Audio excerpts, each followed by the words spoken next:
예, 2부 시간을 시작하겠습니다. 2부 토론부터는 장호민 박사님께서 진행하도록 하겠습니다. 예, 시작해 주시기 바랍니다. 예, 앞서서 네 번의 네 토픽의 주제 발표가 있었죠. 그래서 그 주제 발표들에 대해서 훌륭한 발표를 해주신 발표자님, 연사분님들한테 청중을 대표해서 다시 한번 감사의 말씀을 드리면서 토론 시간을 시작하도록 하겠습니다. 예. 오늘 지정 토론을 해주실 분을 소개해드리면 제 옆에서부터 식약청의 구용우 연구관님 나오셨습니다. 네. 그리고 농진청의 박태성 연구사님 나오셨습니다. 환경운동연합의 최준호 국장님 나오셨습니다. 신라대학교의 이한승 교수님 나오셨습니다. 오늘 주제에 대해서는 뭐 여러분들 이미 네 번의 그 주제 발표를 통해서 들으셨겠습니다만은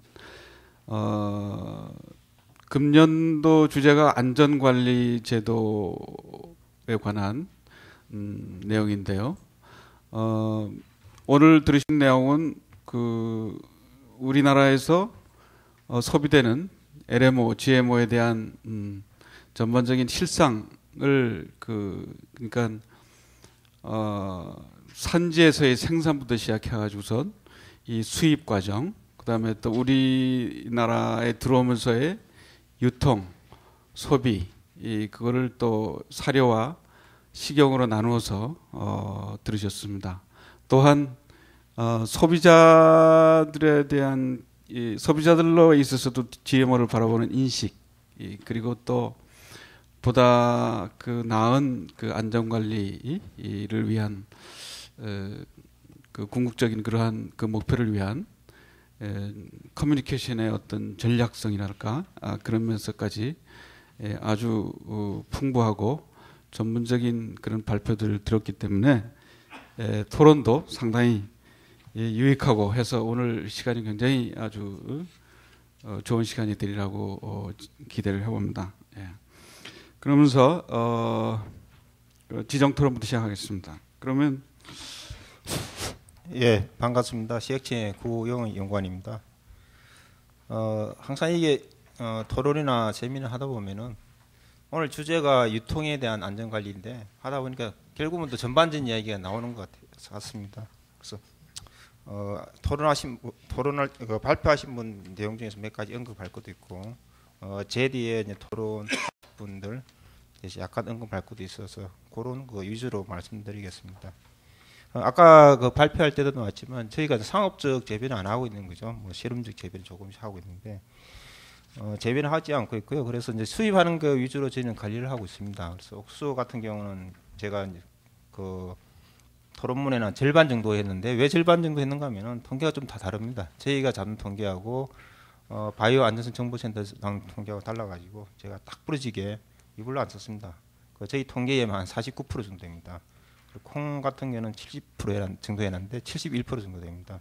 거기에 이제 GMO로 들어가 있고 나머지들이 이제 non GMO, non LMO 형태로 들어오고 있는데 옥수수 같은 경우는 전분당 제조에 사용됩니다. 오늘 발표한 CPQ를 비롯해서 3개 회사 수입합니다. 그리고 콩 같은 경우는 2개 회사 수입해서 모두 다 식용유 공장에서 사용하는 그렇게 조사되어 있습니다. 그래서 식용 LMO는 수입하는 회사가 5개밖에 안 됩니다. 사료는 좀 굉장히 많이 있는데 전체적으로 5개밖에 안 되기 때문에 저희가 수입 관리나 유통 관리하는 데 대해서는 좀 편한 부분이 있습니다. 대신 업체는 저희가 상대적으로 많이 괴롭히고 있는 그런 상황입니다. 그래서 아까 CPK에 윤 사모님 말씀하신 것처럼 아주 중복되는 부분이 많다. 그렇게 이야기하신 것도 한편으로는 이해가 다 됩니다. 저희들도 알고 있습니다.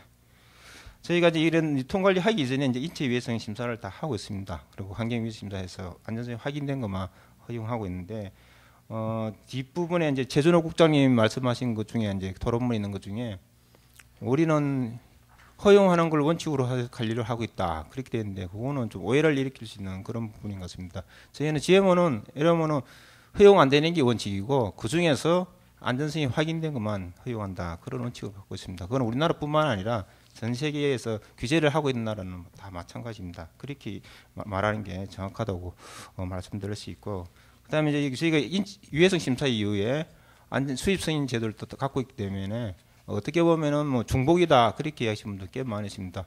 인체 유해성도 없고 환경 위해성도 없는데 왜 또 수입할 때 승인 제도를 거쳐서 안전관리 방안을 철저히 해라 그렇게 하는 부분도 있는데, 저희 입장에서는 아직까지 이게 안전관리 체계 자체가 확립이 되지 않기 때문에 약간의 중복이 있다 하더라도 국민들을 위해서 그렇게 하는 게 맞다고 생각을 하고 있습니다. 그런 부분에서 뭐 차후에 좀 시간이 많이 지나면은 뭐 유해성 심사하고 안전관리 방안을 어떻게 할 건지 좀 다시 한번 정립을 해볼 필요가 있지 않냐 그렇게 생각을 하고 있습니다. 그래서 저희가 이제 수입 단계에서 이렇게 안전관리 방안 이런 걸 다 확인한 다음에 수입 승인을 하고, 그리고 저희가 또 하나 하는 부분은 국내에 승인되지 않은 미승인 LMO가 들어오는 걸 차단하고 있습니다. 그래서 미승인 부분은 다른 나라도 굉장히 이제 민감하게 생각하고 있는 부분이죠. 그래서 그런 해외 정부 이런 걸 다 정보를 취합해서 미승인 LMO에 대해서 관리를 하고 있습니다. 그 이후에 이제 수입된 이후에 저희가 분기별로 업체에 대해서 지도 점검을 하고 있습니다. 여기는 이제 제조업체 아까 말씀드린 5개 제조업체 그리고 하역업체, 운송업체에 대해서 다 이것도 다 합쳐봐야 한 20개 정도밖에 되지 않습니다. 하역업체, 운송업체 다 합하더라도 그런 업체들 분기별로 점검 나와가지고 업체들은 굉장히 귀찮아합니다. 분기별로 해봐야 뭐 세 달에 한 번씩 다 나가기 때문에 어제 온 것 같은데 또 왔냐 그렇게 느낄 정도로 굉장히 귀찮게합니다. 그래서 그런 부분에 대해서는 좀 개선이 필요하다 저희도 좀 생각을 하고 있습니다. 아까 그 윤상무님 말씀하신 그 지방청에서 수입할 때마다 현질 실사 나가가지고 제대로 하고 있는지 아닌지 저희가 분기별로 지도 점검하고 아주 중복되는 부분이 있습니다. 그래서 그런 부분에서 저희도 고민을 하고 있습니다. 그리고 올해 저희가 이제 이런 그 수입 승인할 때 안전관리 방안 지도 점검 사후에 지도 점검을 하고 있는데 과연 뭐 사고가 일어나가지고 비의도적으로 LMO들이 환경에 유출됐을 때 제대로 대처할 수 있는지 저희가 모의 훈련을 한 개 업체하고 해봤습니다. 나름대로 해봤는데 좀 된다는 것은 확신을 가졌고요. 내년에는 좀 더 업체 수주를 지금 5개 업체이기 때문에 5개 업체 다 참가시켜서 할 그런 기회를 가지고 있습니다. 그렇게 모의 훈련을 계속 실시하게 되면은 불의의 사고가 발생하더라도 환경에 영향을 미치는 걸 최소화할 수 있지 않을까 그렇게 판단을 하고 있습니다. 현재는 유통관리 이렇게 하고 있고요. 그 다음에 이제 토론문 중에 그 NK03 얘기가 좀 있습니다. 그래서 그것을 간단히 좀 말씀을 드릴까 합니다. NK03에 대해서 이제 셀라니니 박사가 팀에서 이제 논문 발표를 했는데 전체적으로 결과는 이렇습니다. 간단히 말씀드리면은 규제기관 입장에서 보면은 그걸 신뢰할 수 있는 데이터가 아니다. 그렇게 말씀드릴 수 있습니다. 일단은 차이가 GMO 먹인 거하고 넌 GMO 먹인 거하고 뭐 차이를 보려면 통계 처리를 해야 되는데 이 사람들 통계 처리를 하지 않았습니다. 통계 처리를 하지 않은 이유는 셀라니니 박사가 자기는 통계를 못 믿겠다는 게 기본적인 입장입니다. 통계 처리를 안 했기 때문에 위험의 차이를 알 수가 없고, 실제로 다른 과학자들이 그 셀라니니 박사가 발표한 논문을 가지고 통계 처리해 보니까 통계적으로 차이가 나타나지 않았다는 게 밝혀져 있습니다. 그리고 결과 일관성이 없습니다. 암컷에서는 뭐 GMO 먹인 게 좀 조기 사망이 높다지만은 수컷 같은 경우는 오히려 GMO 먹인 게 조기 사망률이 낮은 걸로 되어 있습니다. 그래서 이런 부분까지도 해석을 다 감안해 보면은 규제기관 입장에서는 결과를 신뢰할 수 없다 그렇게 말씀드릴 수 있고, 이런 입장은 뭐 저희뿐만 아니라 다른 나라도 마찬가지입니다. 이 셀라니네 박사가 속해 있는 GMO에 굉장히 안티한 나라라고 알려져 있는 프랑스 정부에서도 프랑스 정부에 있는 식품환경노동위생안전처, 영어는 ANSE에서 하는데 거기하고 생명고정자문기구 HCB인데 여기에서도 뭐 셀라니니 박사가 발표한 논문만 가지고는 유해하다고 단정하기 어렵다 그렇게 결론을 내렸고요. 유럽에 있는 식품안전처 EFSA도 마찬가지입니다. 독일 연방예의평가 BFR, 미국 FDA도 마찬가지고요. 일본 식품안전위에도 마찬가지 입장입니다. 캐나다 헬스 캐나다 이런 나라에 있는 규제기관에서도 논문의 결과 가지고 유해하다고 단정하는 어렵다 그렇게 결론을 내렸습니다. 그리고 이제 CPK 윤 사무님이 이제 말씀한 것 중에 제가 몇 가지만 좀 언급을 해드리겠습니다.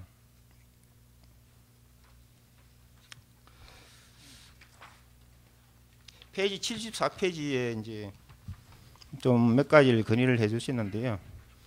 그 비어드즈 혼입 비율치 상향 조정하는 거 이 부분에 대해서는 농림부가 좀 해야 될 법인데 이건 굉장히 좀 중요한 문제입니다. 표시제 확대하는 것만큼 중요한 문제이기 때문에 이거는 만약에 고친다 그러면은 국민들의 합의가 충분히 이루어져 고칠 수 있는 그런 부분이라고 판단되고요.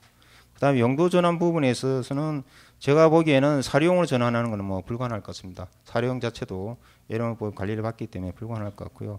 공업용에 대해서는 지경구에서 뭐 전향적으로 검토하면 가능할 것 같은데 이것도 국민들이 납득할 수 있는 그런 제도적인 장치가 마련돼야지 가능하지 않을까 그렇게 생각이 됩니다. 그다음에 역차별 문제에 있어서는 이거는 제가 정확히 이해를 못했는데 뭐 유럽에서는 뭐 수입 곡물에서 모두 LMO로 취급한다 그러는데 이게 과연 맞는 건지 저는 좀 의아스럽게 생각합니다. 제 LMO가 아닌 걸 유럽에서 모두 LMO 취급한다는 자체가 이해가 되지 않는 그런 상황이고요. 그래서 이런 부분에서는 다시 한번 더 설명을 좀 부탁을 드리겠습니다. 표시제 확대하는 부분은 현재 규제기관에서 규제 심사 중에 있습니다. 아직 더 결론이 안 났는데 그런 부분에서는 규제기관에서 결정해야 될 상황이기 때문에 여기서 언급하는 것은 적절하지 않을 것 같고요. 그다음에 표시 내용에 대해서 뭐 GMO나 아니면 non GMO 이렇게 단순하게 표시할 거 아니라 포지티브한 내용을 표시하자 그랬는데 이런 부분에 대해서는 더 고민을 해봐야 될 것 같습니다. 만약 영양 성분이 바뀌었다 그러면은 그걸 과연 어떻게 표현할지는 좀 더 고민을 해봐야 될 그런 상황이라고 판단합니다. 이상입니다. 예, 감사합니다. 예, 그럼 구영호 의원님께서 식용 LMO를 중심으로 해서 토론을 해주셨습니다. 네, 네, 다음으로는 박태성 연구사님. 예. 전 농촌진흥청에서 GMO 심사 업무를 담당하고 있는 박태성입니다. 일단은 제가 맡고 있는 거는 심사 업무고요. 지금 오늘 주제 내용은 사료 유통 관계에 대해서 나온 내용이기 때문에 제가 그 분야에 대해서 일단 농식품부 입장에서의 설명으로서 답변드리겠습니다. 먼저 그 농촌진흥청은 심사에 대해서 그러니까 연구 개발이 17작물 133종이 지금 개발 연구 중에 있고요. 그런 안전관리부터 시작해서 그다음에 수입, 생산 뭐 이런 모든 부분에 있어서 위해선 평가를 담당하고 있습니다. 그래서 농식품부는 일단 기본적으로 그 농산물품질관리원에서 지금 그 사료용에 대한 유통에 대해서 수입 승인을 하고 있고요. 검역본부에서는 그거에 국경 검사를 하고 있고, 그다음에 종자용, 그 종자용이나 이런 생산용에서는 종자용에서 담당을 하고 있습니다. 이런 부분에서 유통 모든 분야에 대해서 지금 농식품부이 담당을 하고 있고요. 일단은 뭐 아까 그 조윤미 그 대표님께서 말씀하신 것처럼 홍보라든가 이런 부분에서 가장 그 관리를 하고 있는 것에 대해서 알려줘야 될 것 같고요. 그래서 일단은 농식품부에서는 매년 시민단체와 국가기관이 공동으로 국내 모니터링을 실시하고 있습니다. 그래서 2013년에는 좀 더 체계적인 모니터링을 실시하기 위해서 부처 공동 모니터링 계획을 세우고 있고요. 농식품부 산하기관의 임무를 부여해가지고 그 책임 있는 모니터링을 지금 하려고 계획하고 있습니다. 그래서 일단은 그 식약청이나 이제 식품 쪽하고도 공동 작업을 좀 같이 했으면 좋겠다는 의견이 많은데 그 부분은 아마 구영희 연구원님께서 한번 얘기를 해주시는 게 좋지 않을까 생각이 듭니다.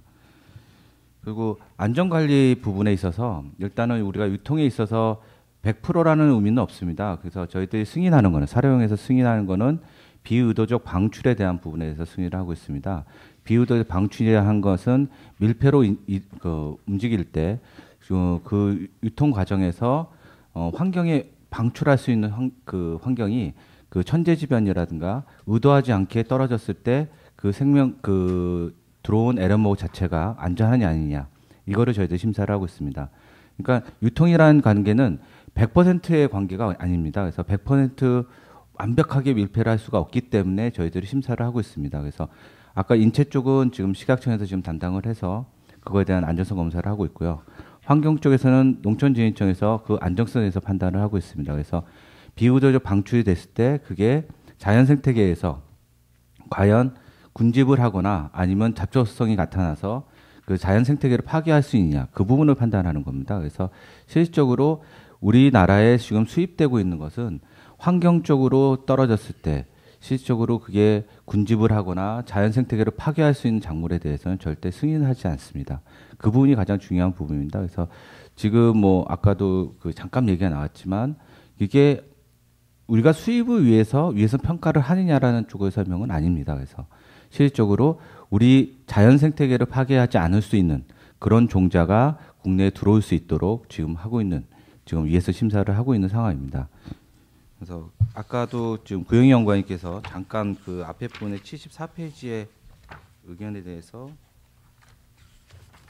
두 가지가 있는데 3%랑 5%가 있습니다. 그 3%는 국내에서 그 농산품질관리원에서 실질적으로 3%를 지정을 해서 한 거와 5%를 한 거에서 과연 지금 국내 우리 유통에 있어서 5%를 했을 때 이득성과 아닌 부분에 판단을 했을 때 지금 3%라는 부분은 굉장히 과학적인 상황으로 지금 판단할 수 있습니다. 그래서 이거는 실질적으로 농산품질관리원에서 그 어떤 이 LMO가 아니라 일반 종자들이 혼입돼서 들어올 수 있는 양을 과거에 이제 측정한 양입니다. 그래서 다른 의도하지 않은 종자가 수입될 수 있는 양. 그래서 이거는 결정되어 있는 상황이고요.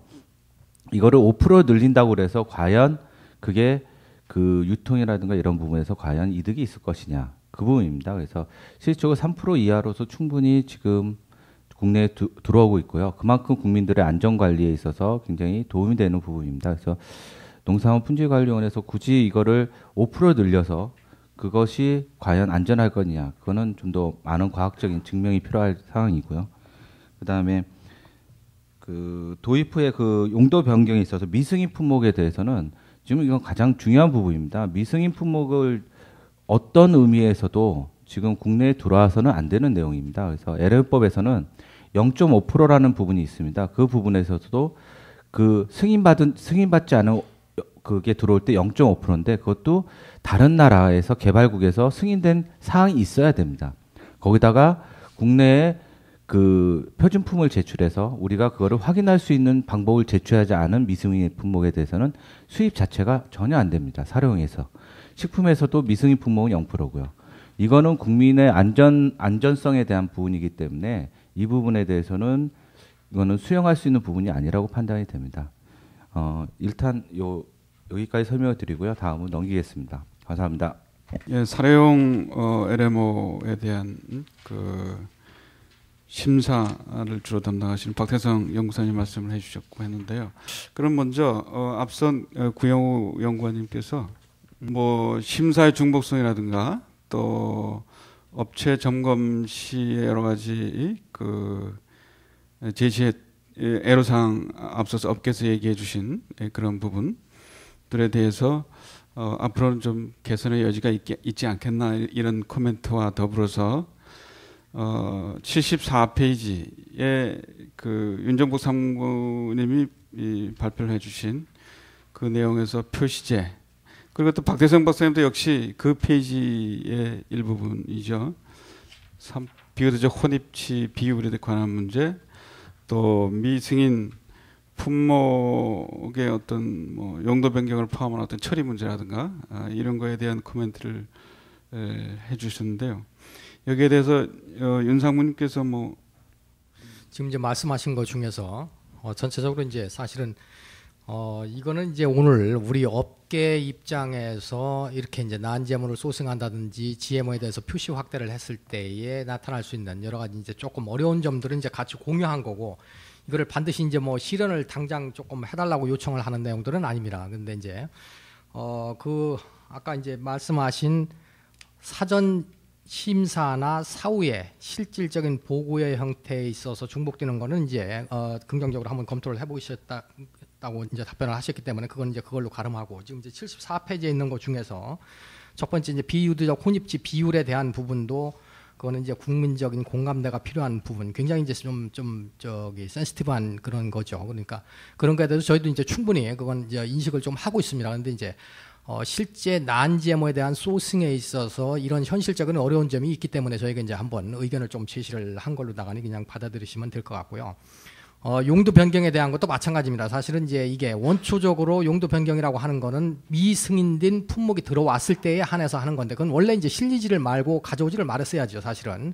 근데 이제 이게 저희가 이제 그런 이야기를 할 수 있는 거는 기본적으로 5만 톤 단위에 대한 샘플의 한계성 때문에, 왜냐하면 5만 톤이라고 하는 것이 내려놓으면 산같이 쌓입니다. 그런데 실제 샘플링을 해서 검사를 하는 거는 이제 일정 부분 이렇게 조그마한 소집단을 가지고 테스트를 하기 때문에 과연 그게 이제 전체를 대변할 수 있느냐 하는 문제까지 연결이 되는 부분이기 때문에 이제 그런 의견을 저희가 이제 한번 제시를 했던 겁니다.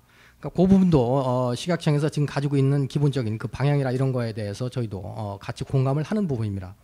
근데 단지 이제 그 역차별 문제는 뭐냐면은 유럽산에 대해서는 차지하고서라도 지금 저희 국내 업체가 경쟁하고 있는 제품들이 중국산 GMO 단백이 검출이 되지 않는 물엿이라든지 과당 이런 것들입니다. 근데 실제 중국에서 이제 GMO가 일부 이제 파종이 되고 유통이 되는 걸로 추정이 되는 마당에 중국산 제품에 대해서는 난 GMO 수출국의 증명서 또는 IP라고 하는 서류, 구분관리 유통 증명서만 가지고 오면 어차피 GMO 단백이 검출이 안 되기 때문에 그게 GMO 옥수수를 썼는지 안 썼는지를 불문하고 그 안 썼다고 하는 거는 이제 그 구분 유통 증명서나 정부 서티를 가지고 이제 판단을 가름하는 거죠. 그런데 이제 국내는 우리가 원료에서부터 제품까지 그렇게 이제 사전 사후 단계를 굉장히 엄격하게 하고 있음에도 불구하고 들어오는 제품은 GMO 지인이 어차피 검출이 안 되는데 그것만 가지고 난 GMO로다가 인정을 하는 거는 우리 국내 제품들 난 GMO 관리 하에서 생산이 되는 제품하고의 조금 차별성이 있는 거 아니냐. 그래서 이런 것들은 들어오는 것들 특히 이제 중국 같이 이렇게 GMO가 일정 부분 파종이 된다고 의심이 되는 부분에서 들어오는 제품들은 특히 이제 단백질 지인이 검출이 안 되는 그런 당류에 대해서는 그런 난 GMO로 표시나 표시 대상에 대해서는 안 되지 않느냐 하는 것이 이제 의견입니다. 그래서 이제 그 부분에 대해서는 그동안에도 누차 이제 저희가 그 의견 개진을 했던 부분이고 그런 부분이기 때문에 그렇게 좀 이해를 하시면 될 것 같습니다. 예, 그러면 이어서 지적 토론을 계속하겠습니다. 예, 최준호 국장님께서. 네. 환경운동연합의 최준호입니다. 처음에 서두에 장호민 센터장님이 너무 자주 인사 말씀하셔서 식상한 거 아니냐고 했는데 저도 너무 자주 나와서 악역만 해서 식상한 게 아닌지 모르겠는데요. 오늘은 안전하냐 안 하냐 토론이 아니고 안전 관리에 대한 얘기니까 아마 같이 얘기할 것들이 있을 것 같습니다. 우선 그 최근원 처장님께서 말씀을 해주셨는데요. 구매 조건이 참 악화된 상황에서도 넌 GMO를 구매해서 잘 관리해서 수입하고 있다라고 얘기해 주셔서 참 고맙다라는 말씀을 좀 드리고 싶고요. 또 사료협회에서는 GMO를 수입하고는 있지만 안전관리 잘하고 있다 이렇게 얘기해 주셔서 정말 그 시스템들이 잘 정착되고 잘 돌아갔으면 좋겠다 이런 말씀을 드리고 싶고요. 윤종국 사모님께서는 그 뭐 정말 넌 GMO를 사기도 어렵고 소비자 인식은 여전히 나쁘고 LMO를 사서 유통해야 되는데 안전관리는 너무 제도적으로 어렵다라는 그런 현실적인 어려움과 함께 그 표시제와 관련된 의견들을 주셨습니다. 업계에서 고민하고 있는 부분이 뭔지는 잘 알겠고요. 또 74페이지 아까 계속 나오던데 74페이지에서는 참 저희들과 의견이 다르면서도 함께 얘기할 부분이 있을 수 있겠구나. 예를 들어서 포지티브한 내용을 갖고 있는 2세대, 3세대 GMO가 6순위, 7순위로 쓰이면 표시를 하실 건지 말 건지 이런 부분에 대해서는 같이 얘기를 해볼 수 있을 것 같다는 생각이 들고요. 또 조은미 대표님께서 말씀해 주신 것 중에서 이력 추적 시스템을 구축하는 것에 대해서 저는 적극적으로 동의합니다. 그 부분이 마련되지 않는다라면 이 GMO의 표시제를 도입한다는 것은 사실은 의미가 별로 없는 거 아니겠습니까? 그 부분은 동의를 하고요. 구영희 연구관님께서 아까 다시 한번 확인해 주셨는데 GMO를 허용하지 않는 것을 원칙으로 하고 예외적으로 안전관리된 승인된 부분들만 수입하고 있다라고 확인해 주셔서 고맙습니다. 그리고 박태성 연구관님께서 자연생태계 파괴를 하지 않는 것들에 대해서 심사 관리하고 있다고 하는데요. 제가 환경부에서 자연환경성 심사위원회를 하고 있거든요. 근데 지금 정말 그 자연생태계를 파괴하지 않을 건지에 대해서 확인하고 들어오는 거라기보다는 식약청과 농림부에서 협의 심사 요청하시는 것들에 대해서 파악을 하면서 이게 우리나라 재배용이 아니기 때문에 그런 부분을 감안해서 항상 심사를 하고 있거든요. 그런 부분에 대해서는 좀 내용이 다르지 않을까 이렇게 생각을 좀 해보고요. 대신 이제 부처 간의 공동 모니터링을 계획하고 계시다 2013년에라고 얘기해서 정말 그 부분은 꼭 필요한 것 같습니다. 저희가 얼마 전에 뭐 계속 심사를 하고 계실 텐데요. 정보공개 청구를 해갖고서는 환경부한테 환경 유출 자료들을 받았습니다. 제 토론집에도 좀 넣었는데요. 이게 조사를 더 꼼꼼하게 하시니까 더 많은 부분에서 확인이 됐겠지만 여전히 그 아까 이제 양승복 부장님께서 사료 관리 철저히 하고 있다라고 하지만 계속 방출이라는 표현을 쓰셨는데 방출이 되고 있다라는 증거들이 나오고 있거든요. 그렇다면 그 과연 우리가 지금 시스템은 되어 있는데 이 시스템이 제대로 작동하고 있는지에 대한 부분들이 좀 점검돼야 필요한 게 아닌가 생각합니다. 오늘 그 안전관리 지금까지 이제 세 차례 LMO 포럼을 통해서 연구 개발에 대해서 위해성 심사와 평가 제도 관리에 대해서 그리고 유통 현황에 대한 안전관리들을 점검을 하고 있는데 오늘 발표하신 내용들을 보면서 정말 유통 현황에 대한 안전관리가 되고 있다는 부분에 대한 발표라고 느껴지지는 않았어요. 본인들이 하고 계신 어려움이나 현실적 상황들에 대한 고려만 된 거지 안전관리가 잘 되고 있는지 시스템이 정말 작동하고 있는 건지에 대한 부분들은 좀 빠져 있는 게 아닌가라고 생각을 하는 거고요.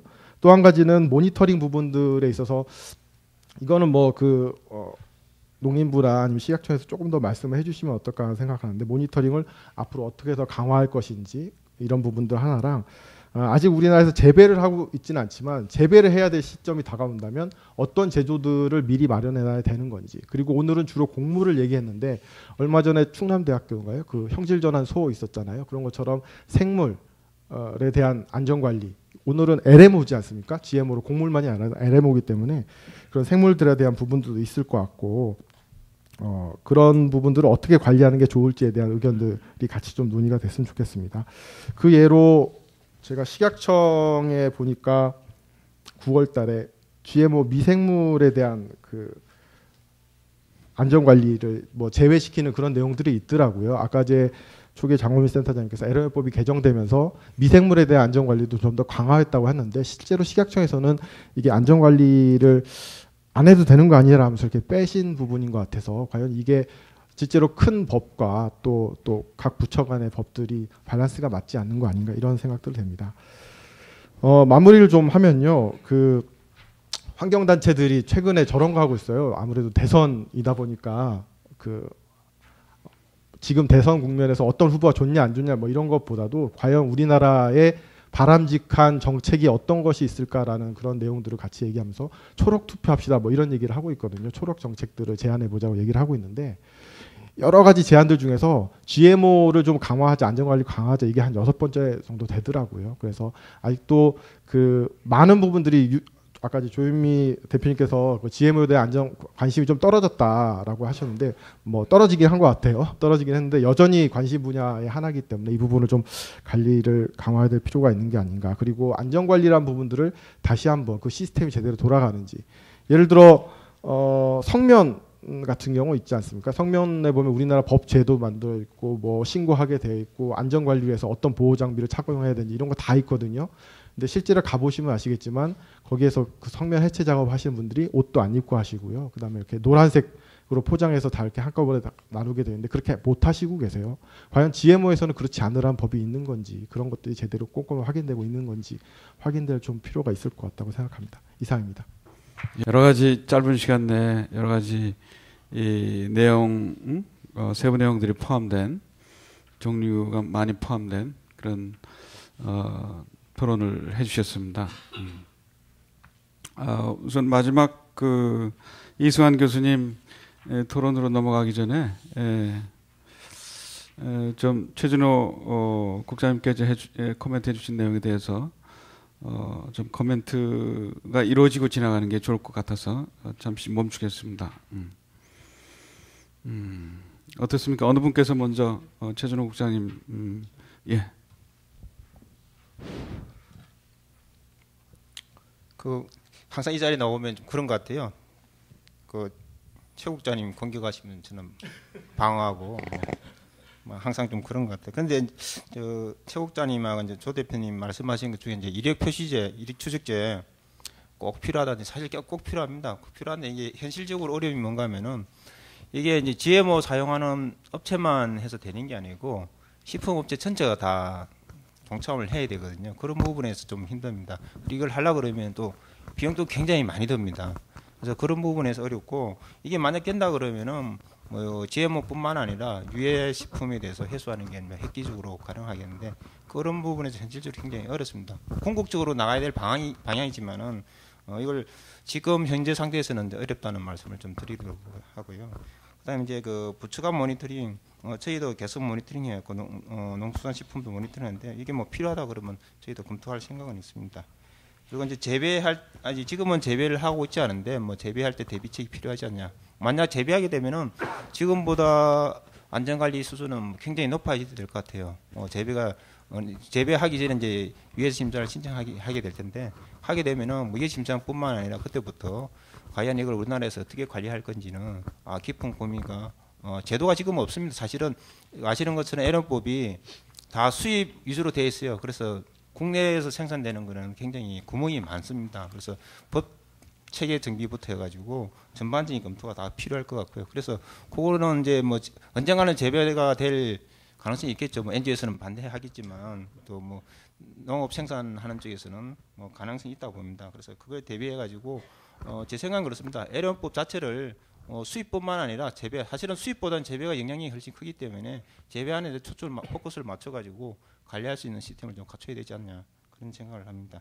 그다음에 최 국장님 그 GM 식품 첨가물 안전평가 대상에 제외하는데 이거는 애련법과 상관없습니다. GM 식품 첨가물은 미생물 자체를 이용하는 게 아니고 미생물 유리한 걸 이용하기 때문에 제외한 건데 이거 왜 제외하는가 하면은 GM 미생물로 만든 거나 넌 GM 미생물로 만든 거나 정제 과정이 똑같아요. 근데 그걸 하나는 GM으로 만들었다고 해서 평가를 받고 하나는 GM으로 안 만들어도 평가를 안 받는 것 자체가 모순이 있다 그래서 저희가 일단은 제외했습니다. 그래서 의견 수렴을 좀 했습니다. 그런 차이가 있다는 걸 말씀드리고요. 그다음에 NGO들이 이제 대선 투표할 때 이게 뭐 여러 가지 항목인데 GMO가 6번째 순위라고 하는데 뭐 이게 GMO 관계하는 공무원으로서 6번째 순위가 좋으면서도 싫었습니다. 사실 굉장히 높은 순위에 있으면은 그것도 부담이고요. 또 저 관심 요소가 밑에 있으면은 그것도 먹고 살기 참 힘든 그런 상황인데 6번째 정도 갔다 그러니까 아주 저는 기분 좋습니다. 적당한 수준에 와 있는 것 같습니다. 이상입니다. 감사합니다. 구영우 연구관님께서 기분 좋다고 하시는 말씀 처음 듣는 것 같습니다. 그 환경 파괴 부분 그 부분에서 설명해서 일단은 그 부분은 농촌진흥청에서 일단 이게 품종이 어떤 품종이냐 육종 품종이냐 아니면 한 가지 예를 들어드리겠습니다. 우리가 사과라는 후지 사과가 있고 꽃 사과가 있습니다. 꽃 사과 같은 경우는 그 산이나 들이나 이렇게 산 속에서 우리가 자생할 수 있는 그래서 거기서 자생할 수 있는 부분인데 후지 사과를 만약 산에다 심었을 경우에는 100% 거기에는 벌레가 끼고 도태할 수밖에 없습니다. 그런 품종을 본다는 겁니다. 그래서 자연 생태계를 파괴할 수 있는 것이 원종 상태로 들어온다면 우리는 당연히 승인할 수가 없는 상황이죠. 그러니까 그런 부분에서 우리가 아까 제가 설명드렸던 거 재배용 그냥 단순히 우리가 그 사료용으로 들어오기 때문에 승인을 해준다. 그렇게 보는 게 아니라 그 품종이 우리가 육종한 품종이냐 아니면 자연 상태에서 온 원종이냐를 먼저 판단한다는 겁니다. 그래서 표현형적으로 우리가 육종한 품종들 같은 경우는 인간이 인위적으로 관리를 안 해줄 경우에는 살아날 수 없다는 것을 판단을 해서 그게 비우적으로 떨어졌을 때 자연 상태에서 생존 가능성에 대한 부분을 농촌진흥청은 판단을 해서 승인을 하는 상황입니다. 그래서 단순히 그냥 우리가 비우적으로 들어오니까 사료용이니까 그냥 이 품종은 그냥 신경 안 써도 돼. 이런 부분이 아니라 그 품종의 의미에 대해서 정확히 판단을 하고요. 그리고 국내에서 생산되는 그러니까 만약 국내에 있는 옥수수라든가 아니면 그 품종하고 미국 품종을 비교를 합니다. 그래서 실질적으로 그게 시기적으로 화분 비산이라든가 이런 것들이 그 자연 상태에서 이게 존재할 수 있느냐 없느냐 이런 부분들을 판단을 하고요.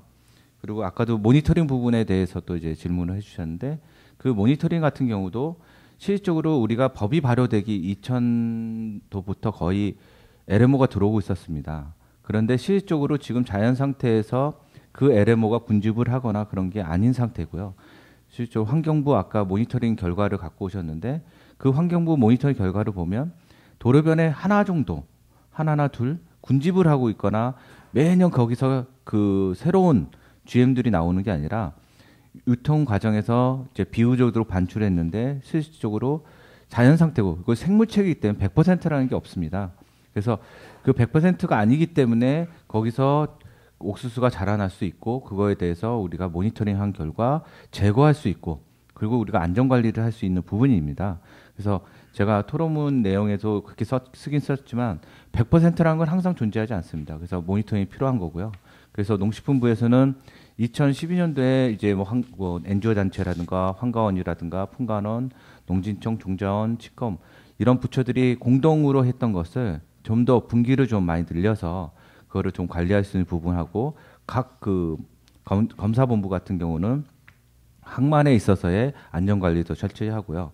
그 다음에 그 농진청 같은 거는 그 후의 영향성에 대해서 한번 내년도부터는 그런 계획을 잡아서 만약에 그게 떨어진 다음에 자연 생태계에 더 영향을 줄 수 있느냐 그런 부분에 대해서 좀 더 강화를 해서 하는 거 같고 그다음에 어떤 지점들이 이제 발생 지점이 생기면 그 지점들을 역추적할 수 있는 방법에 대해서 좀 풍간원하고 농식품부에서 그거를 고민해서 좀 더 그런 게 안전 관리를 좀 더 철저히 할 수 있는 부분으로 해서 좀 더 올해보다도 더 많은 그런 어떤 안전 관리를 할 수 있도록 저희들이 준비하고 있습니다. 그래서 5년 계획을 이제 세울 때 그런 부분들이 녹아서 들어가고요. 좀 더 그런 부분에서 철저히 한다면 그런 우려가 많이 줄어들지 않을까 그런 생각이 들고요. 그다음에 구영연구원님께서 뭐 재배용에 대해서는 아무것도 준비가 안 돼 있다라고 하는데 LMO법 4장에 보면 종자원에서 담당하고 부분이 생산 부분입니다. 생산 부분에 있어서 그거에 대한 안전관리 부분들이 내용이 포함이 돼 있고요. 사실은 좀 많이 부족합니다. 그거를 좀 더 현실적이고 재배할 수 있고 안전관리할 수 있는 부분들을 좀 더 통합고시 개정할 그런 여지는 남아 있습니다. 그래서 기본은 다 돼 있고요. 그거를 좀 더 발전적으로 그다음에 NGO 단체라든가 다른 국민들이 우려할 수 있는 부분을 최소화할 수 있으면서 재배할 수 있는 부분 그런 쪽에 더 집중적으로 개정할 예정이고요. 그다음에 아까 뭐 성질전화 동물 부분이나 생물 부분에 대해서 얘기를 했습니다. 그래서 실질적으로 지금 LM법에는 동물이라든가 곤충이라든가 이런 부분에 대한 평가 방법이라든가 그런 게 기술이 안 돼 있습니다. 그래서 농촌진흥청에서는 지금 차세대 바이오그린 정책 과제로 해가지고 작년부터 지금 KBCJ하고 같이 그 작업을 하고 있고요. 그래서 평가 항목이라든가 심사 방법, 그다음에 그에 대한 안전관리 계획이라든가 이런 안전관리 방법 이런 것들을 지금 정책 과제 수립을 했고요. 다음 통합고시 개정안에는 그것이 포함돼서 좀 더 이런 것들을 확대해서 지금 단순히 식물에 맞춰 있는 부분을 미생물이라든가 동물이라든가 곤충 각각의 특성에 맞게 지금 계획하고 있고요. 준비 중에 있습니다. 이상입니다. 최준호 국장님께서 좀 범위를 확대한 토론을 해주셨기 때문에 지금 연구관님하고 연구사님께서 시간을 들여서 많이 말씀을 해주셨는데요. 지정토론 마지막 순서로 들어가서 이한승 교수님. 사실 이 GMO 문제는 여기 계신 분들이 저보다 더 많이 잘 아시겠지만 이게 사실 그 단순하게 안전성 문제뿐만이 아니고 저는 굉장히 이 세계관하고 철학에 부딪히는 문제라고 생각하거든요. 그래서 이거를 적당하게 그 합의를 볼 수 있는 부분이 과연 존재하는가에 대해서도 사실은 좀 약간 근본적인 회의를 갖고 있습니다. 근데 최근에 그 협의를 본 부분이 이제 표시제인 것 같아요. 표시를 그러면 표시만이라도 제대로 하자. 그래서 그것에 대해서 이제 그 협의가 된 것 같은데 뭐 아시는 분 아시겠지만 미국 대선에서 캘리포니아에서 그 같이 캘리포니아주의 그 GM 그 표시하는 걸 가지고 투표를 같이 했었는데 제가 그 정보를 어디서 알았냐면은 트위터에서 알았습니다. 그러니까 뭐 TV 뉴스나 방송이나 이런 데서 안 게 아니고 트위터에서 누군가가 그 이제 뭐 각 그 몬산토라든지 이런 회사들이 쓴 돈과 뭐 NGO 단체에서 쓴 돈을 비교해 가지고 뭐 이게 어디가 많이 썼고 어떻게 뭐 결론이 났다라는 이야기를 제가 그걸 보고 처음 알았거든요. 그러니까 그 이야기는 무슨 얘기냐면은 그러니까 그 트위터를 팔로우하는 사람들이 갖는 정보들이 제일 먼저 그런 데서부터 그런 소스를 안다는 거죠. 그래서 제가 오늘 사실 말씀드리고 싶은 거는 그런 거예요. 그러니까 소비자 인식에 대해서 아까 그 조 대표님께서 말씀해 주셨는데 제 생각에는 제가 최근에 자료를 찾아보고 뭐 한 걸로는 NGO들의 인식은 굉장히 많이 달라졌다고 생각합니다. 제가 10년 전에 갔던 것과는 굉장히 많이 그 발전돼 있고 한데 문제는 소비자들의 인식은 여전히 조금 심하게 얘기하면 폭발 잠재성을 가지고 있다고 할까 그런 부분들이 있지 않나라는 그런 생각이 들고요. 과학자 뭐 저도 전 미생물 유전학을 하는 사람인데 과학자적인 입장에서 봤을 때 사실 뭐 GM 작물이 그렇게 크게 인체에 유해할 것인가에 대해서는 솔직히 그렇게 동의하는 편은 아닙니다. 그러니까 뭐 우리가 이미 그 알게 모르게 먹고 있는 유전자들이라는 게 우리 식물 뭐 동물 다 마찬가지지만 유전자들을 다 먹고 있고 실제 단백질들 먹고 있는데 그게 이렇게 큰 위험성을 줄 가능성은 사실은 굉장히 적다는 입장이지만 문제는 아까 말씀하신 것처럼 과학에서 100%라는 건 없고 그리고 이게 신뢰성의 문제들이 언제나 걸쳐 있다는 거죠. 그래서 오늘 그 유통 과정에 대해서 잘 봤는데 저는 유통 과정이 야 이렇게 일하시려면 되게 힘드시겠다라는 생각이 드는 것과 아울러서 하지만 아까 옆에 최 국장님께서 말씀하신 것처럼 이렇게 그 과정이 잘 돼 있다고 해서 그게 안전성을 담보해 준다거나 또는 그 유출을 방지해 준다거나 하는 것은 아니라는 거죠. 그러니까 결국은 양쪽의 그런 입장들이 그 부딪히는 부분들이 분명히 있지 않은가라는 그런 생각이 들고요. 그리고 소비자 인식과 관련돼서 아까 그 조 대표님께서 말씀해주신 그 매체들에 대한 생각을 좀 한번 해봤으면 좋겠는데 TV가 많이 영향을 미친다라는 말씀은 분명한 것 같습니다. 근데 문제는 저는 개인적으로 수업 때문에도 그렇고 뭐 이렇게 TV에서 예를 들어 무슨 과학 카페, 생로병사의 비밀, 스펀지 2.0 뭐 이런 것들을 돈 주고 다 다운받아 가지고 하드에다 저장을 해놓고 수업에 활용하고 있는데 그런 데서 나오는 것들이 단순하게 TV에서 방영이 되는 게 아니고 사실은 책에서 기인합니다. 거의 대부분이 다 책에서 기인하고요. 그런 책들이 굉장히 많이 있습니다. 뭐 예를 들어 슈퍼마켓이 당신을 죽인다, 뭐 곰탕이 건강을 말아먹는다 등등.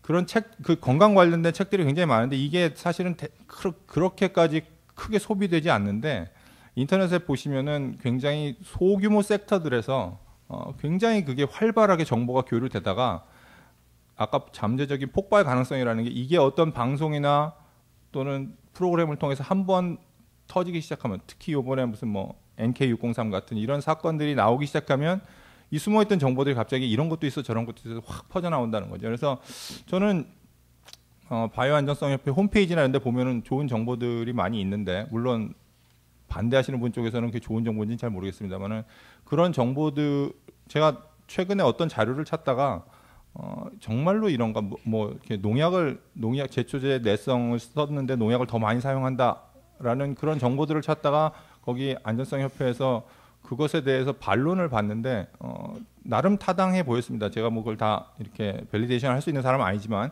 그래서 그런 정보들이 왜 유통되고 있지 않은가 오히려 GMO에 반대하시는 분들의 정보들은 굉장히 잘 유통되고 있는데 그런 것들에 대해서 한 번쯤은 생각해 봤으면 좋겠고 그게 단순하게 이런 그 센터나 이런 데서 이렇게 정책적으로 만든 책자가 아니라 정말 대중들한테 조금 더 과학적인 이야기들을 잘 전해줄 수 있는 제대로 된 스토리텔링을 가지고 그 전해줄 수 있는 그런 도서들이나 그런 매체들이 좀 필요하지 않겠는가.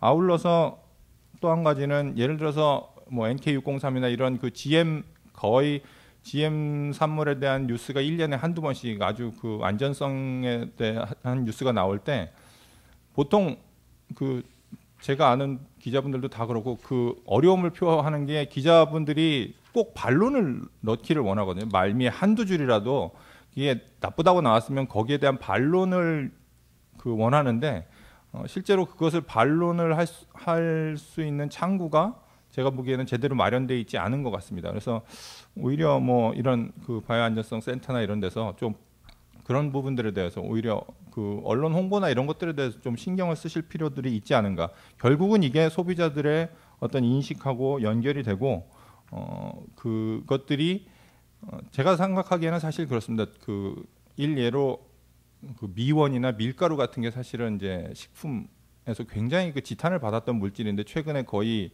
이제 소비자들 인식이 많이 바뀌었습니다. 아직도 하지만 화학조미료나 뭐 이런 것들 밀가루에 대한 게 굉장히 많이 그 주장하고 있는 분들이 계시지만 사실은 거기서도 나름대로 굉장히 그 열심히 노력해가지고 소비자 인식들을 굉장히 긍정적으로 바꿔내고 있는 부분들이 있는 것 같거든요. 그러니까 그런데도 불구하고 뭐 밀가루를 먹으면은 무슨 뭐 벌레들이 다 죽는다는, 쥐가 죽는다는 막 이런 얘기들이 굉장히 많이 있어요. 여러분들 아마 잘 모르실지 모르지만 인터넷에서 쳐보면은 뭐 하여튼 굉장히 많습니다. 근데 그런 부분들을 어떻게 그런 걸 대응을 해왔는가에 대해서도 한 번쯤은 이렇게 소비자 인식을 좀 제고하는 방향으로 생각해 볼 필요가 있다고 생각하고요. 그러면은 GM은 좋은 건데 소비자 인식만 바꾸면 되느냐?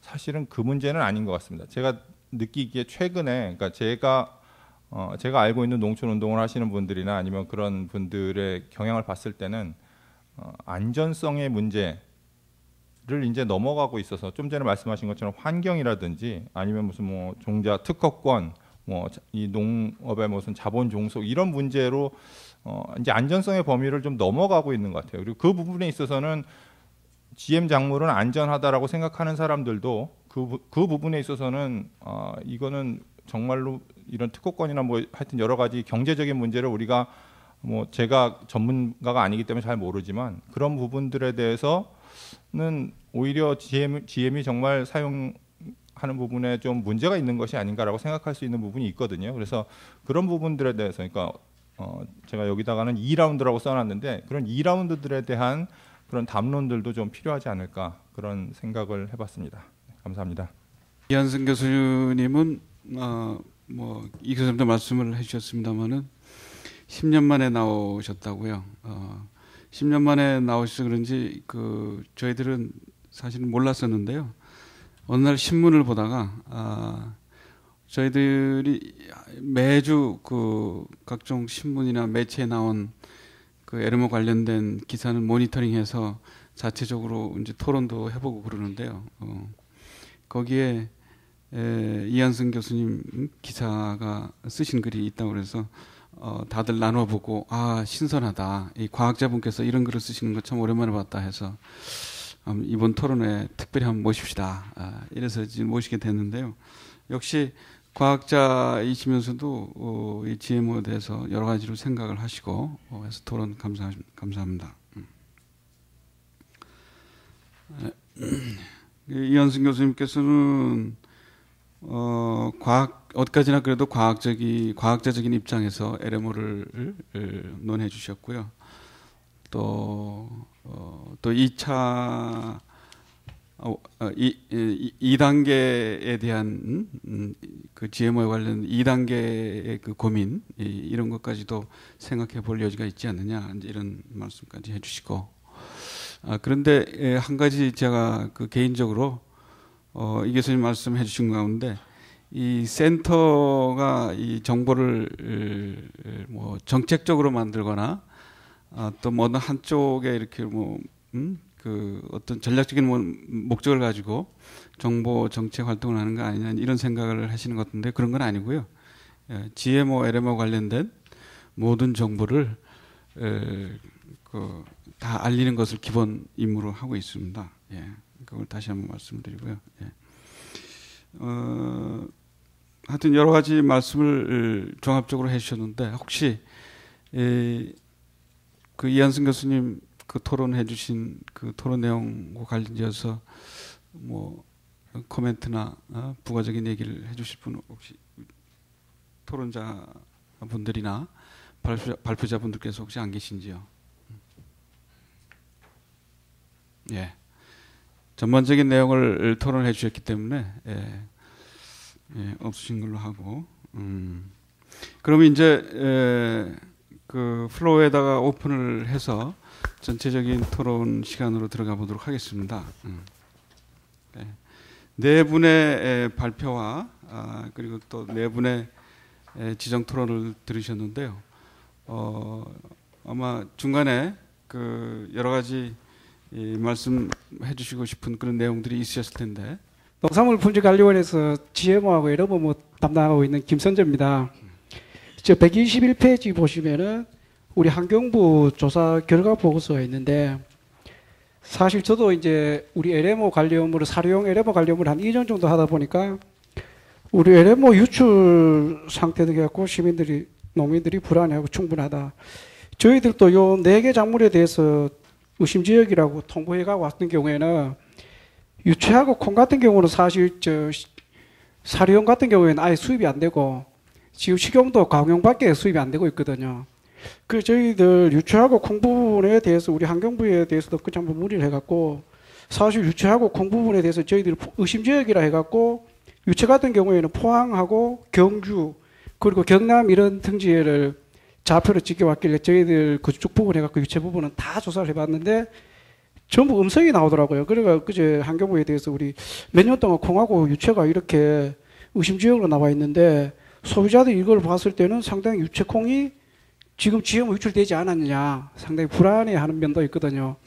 근데 이런 부분은 좀 저희도 환경부 쪽에서 한번 얘기를 했습니다. 유채콩 부분에 대해서 의심지역이 있으면은 좀 같이 해보든지 아니면은 소비자들이 좀 쉽게 받아들일 수 있도록 의심지역이라 해갖고 저희들이 해봤는데 조사해봤는데 그 전분성 판정 나오고 좌표도 분명히 안 가르쳐줘갖고 저희들이 좌표 찾기도 상당히 어려웠고 그런 면면이 있었고 요 의심지역이란 의심시로란 말이 상당히 좀 혼동스럽고요. 사실 저희들도 사후 관리 하다가 보면은 사료공장 쪽에 담벼락 밑에나 이쪽에 낙고기 갖고 되는 경우가 있어요. 그런 경우에는 저희들도 매년 취급 관리 기준으로 해갖고 그 사료공장하고 운송업체 같은 데는 차 중간에 이렇게 낙고기 발생해갖고 그런 경우에는 저희들 1년에 그 취급 관리 기준으로 해갖고 관련 그 관할 경찰서에 고발을 하고 있거든요. 그런데 지금 요 표현 같은 낙고기라도 표현에 따라서 소비자들이 상당히 좀 우려하는 경우가 상당히 많아요. 사실 축사협회 저거 면화가 군락지 형성했어요. 그럼 군락지 형성했다는 말은 안 하고 저 재배지에 면화가 지금 군락 형성해갖고 환경에 상당히 폐하게 돼 있다. 그런데 그 원인을 가장 우선수로 우리가 낙고기 됐든 군락 형성도 가장 원인 파악이 가장 우선이거든요. 그게 뭐 어떤 원인에 의해서 낙고기 되고 군락 형성됐느냐. 사실 저 조그맣게 취급하다면은 그게 그냥 찌꺼기 남아갖고 그냥 그쪽에 조금 버렸는데 그게 낙고기 형성됐으면은 그거를 제거하고 그것에 대해서 취급관리 기준으로 고발을 하고 그러면 그와 비슷한 취급업체 있으면은 저희들도 모니터링을 해갖고 해결하는 방안을 찾아야 되는데 소비자들한테는 저거 어느 지역 옆에 군락이 형성됐다. 어느 지역에 낙고기 발생됐다. 제가 저 수입 승인이나 이런 쪽은 깊이 모르는데 아까에도 말씀하셨지만 재배용이 하는 경우에는 한두 알 떨어져도 크게 무리가 없다 이런 말씀을 많이 들었거든요. 그러면은 한두 알 떨어졌는 게 안전한가 안 안전한가 그것도 한번 말씀들을 좀 해주셔야 왜 그러냐면 그게 위험하다 하면은 저희들도 규제를 강화해야 되는데 지금 낙곡되는 원인이 차량이라든가 한두 가지 가적 부분이 있습니다. 그런 부분은 이게 상당히 위험하다 하면은 그 비용을 들더라도 좀 규제 부분을 시스템적으로 강화를 해야지 공무원이 현장에 가서 점검하는 시대는 이제 많이 좀 패턴이 달라졌기 때문에 그런 부분에서 좀 수입 승인하는 기관이라든가 이런 곳에서 조금 해줬으면 어떻겠냐. 저희들도 좀 답답한 부분이 사후 관리하다 보니 그런 면모가 있더라고요. 예, 이상입니다. 예, 감사합니다. 예, 환경 유출에 관한 말씀이셨는데 여기에 대해서는 박태성 연구사님이 일부 아까 언급하신 바도 있으시고 사실 이 환경 유출에 관한 문제는 만약에 일반 시민의 입장에서 봤을 때는 그렇지 않아도 LMO, GMO 해가지고서는 잠재의식 속에 리스크가 있는 뭐 우리나라에서 6번째 해당이 된다고 그러는데 좀 걱정이겠죠. 이 유출이다 그러면 이게 눈에 보이는 게 주변에서 자란다 이런 실제 위험으로 다가오는 뭐 그렇게도 인지될 수 있는 상황이기 때문에 그래서도 여기에 관한 내용을 잠깐 말씀드리면 이번에 법률안 개정 중에 좀 강화가 됐어요. 이 환경 모니터링에 관한 규정이 들어갔을 뿐만 아니라 그 결과는 공개하도록끔 하는 내용이 이번 개정안에 들어가서 좀 안전관리 측면에서 강화가 됐다고 볼 수가 있고 그리고 바로 지난주였던가요? 관계부처 분들이 안전관리 담당하시는 분들이 다 모였어요. 다 모여가지고선 얘기하시는 중에 그 유출에 관한 그 얘기를 집중적으로 나눠가지고 여기에 관련된 내용은 어떻게 하든지 좀 끝까지 추적을 해서 대안까지 마련하는 가령 만약에 혹시 났다 그러면은 그게 어떻게 주변에 영향을 미치느냐 유전자가 이동이 되느냐 뭐 얼만큼 사냐 군락이 이루어지느냐 뭐 등등에 대한 그래서 국민들이 안심할 수 있도록 하는 데까지 좀 계속 그 부처 담당자분들이 합심해서 그 연구까지 하자고 그런 약속을 한 바가 있습니다. 예. 그래서 그런 취지에서 아까 박태성 연구사님도 말씀을 해주셨고요. 예. 또 다른 문제가 있으시면 말씀을 gengyuan 교수님. 저는 세종대학의 gengyuan 교수고요. 제가 무슨 질문이나 다른 사항은 아니지만 LMO의 유통과 안전관리에 대해서 구용희 연구관께서 아주 좋은 말씀을 하나 해주셨는데 그 셀라니니 박사의 아마 그것이 NK603이었나요? 옥수수 실험을 했더니 어떤 결과가 나왔다 했는데 과학적으로 이렇게 해석을 다시 해보면 그 사람들이 그 결과 해석을 잘못한 거다. 이렇게 우리나라 책임 있는 식약청의 그 담당하시는 분으로서 그런 결과를 우리한테 알려주신 거는 고맙게 생각하고요. 그런데 그것이 한때 우리나라 인터넷이나 이런데 또는 그 매체에서 GMO가 프랑스에 누가 해봤더니 어떻다고 한다고 한참 불이 나게 이렇게 움직이는 일이 있었어요. 혹시 그때 식약청의 입장으로서 이것은 잘못된 실험 결과의 해석이었다. 그래서 특별히 신경 쓸 만한 것이 아니라는 교통 정리를 해주셨으면은 좋았겠다는 생각을 그냥 혼자 해봤어요. 오늘 좋은 말씀하셨는데 그것을 우리 국민들한테 하나의 리스크 커뮤니케이션 개념으로 모두가 알 수 있는 그런 정보 공유를 했었으면 좋았을 거다 하는 그런 생각을 했어요. 그 다음에 또 하나, 아까 이건 사실 제가 관계될 내용이 아닌데 구용희 연구관께서 윤 상무님이 유럽에서는 EU에서는 수입 곡물은 GMO로 계산하고 사료로 쓴다 이런 말 한 거에 대해서 그 대답을 요구하셨는데 아까 윤 상무님께서 그거에 대해서 그냥 지나가 버리시더라고요. EU는 식용 곡물은 초과 생산하는 나라입니다. 그러나 사료는 필요하거든요. 그래서 사료용으로 곡물을 수입할 때는 그냥 수입하는 거 그대로 GMO 도장 찍어서 사료용으로 보냅니다. 근데 아까 구용희 연구관님 질문은 그것이 난 GMO일 텐데도 어째서 그렇게 하느냐. 사료용으로 수입하는 것에 누가 난 GMO를 포함해서 공급하지 않거든요. 그러면서 GMO로 포대에 도장 찍어서 보내면서 검사하지 않습니다. GMO인지 난 GMO인지 검사를 하지 않는다는 거죠. 그래서 EU에서는 법이 규정이 굉장히 엄격한 것 같지만 그 사람들은 검사할 항목이 없습니다. 우리는 식용과 관계된 얘기를 하다 보니까 검사를 해야 되고 하는 그런 문제 때문에 엄청난 경비 소요나 이런 것을 유발시키고 있고요. 그래서 우리가 자꾸만 EU 얘기를 하는 것은 그쪽과 사정이 다른 상태에서 비교가 용이하지 않다는 얘기고요. 그 다음에 그 이력 추적제 얘기가 자주 나옵니다.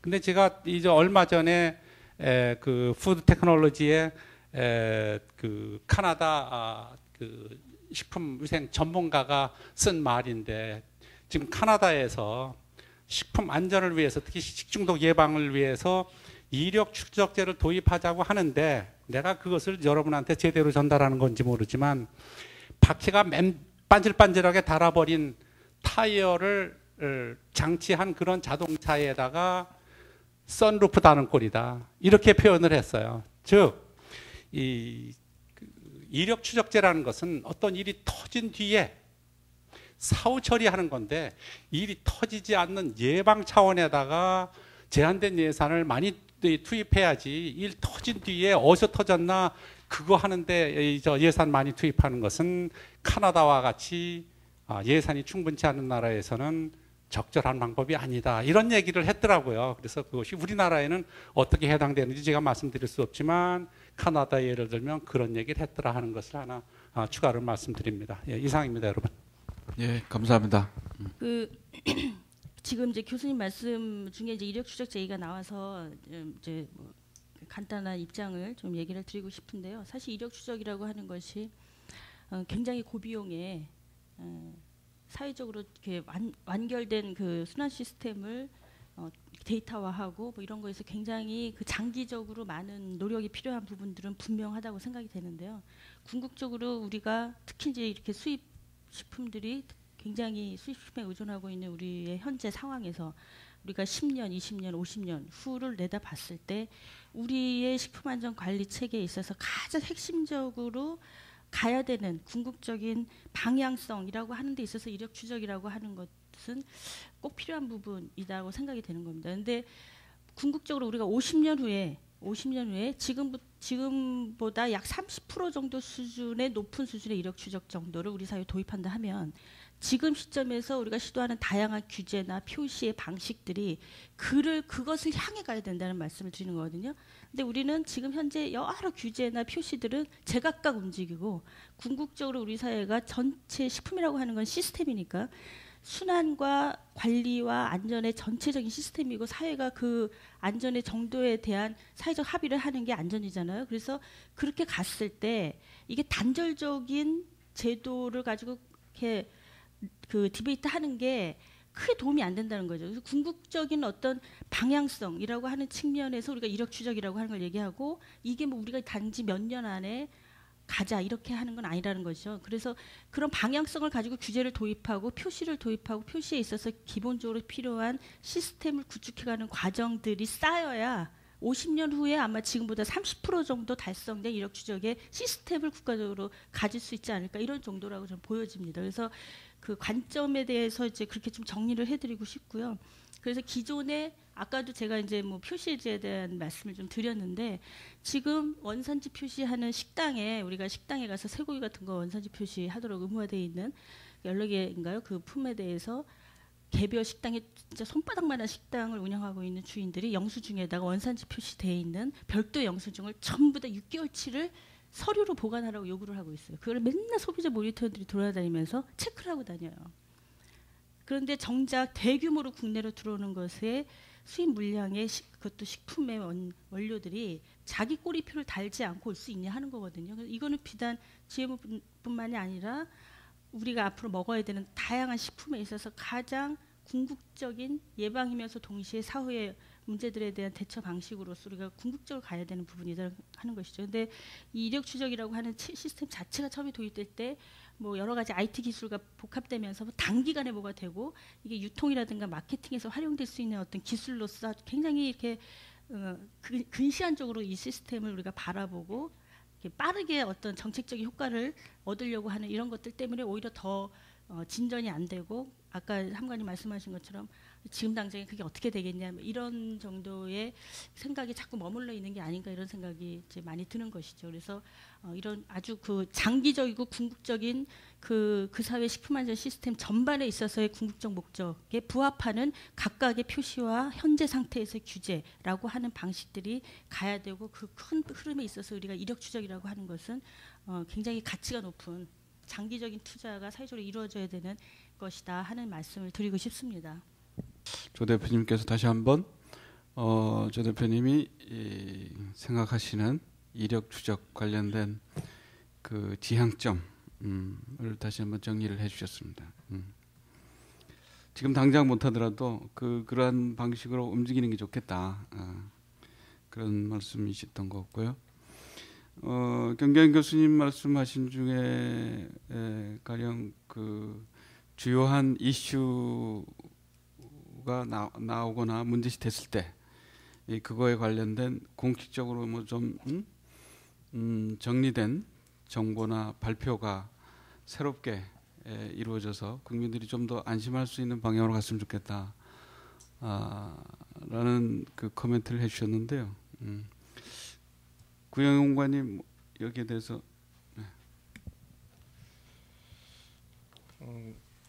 이번 NK603 같은 경우는 언론에서 이제 보도하고요.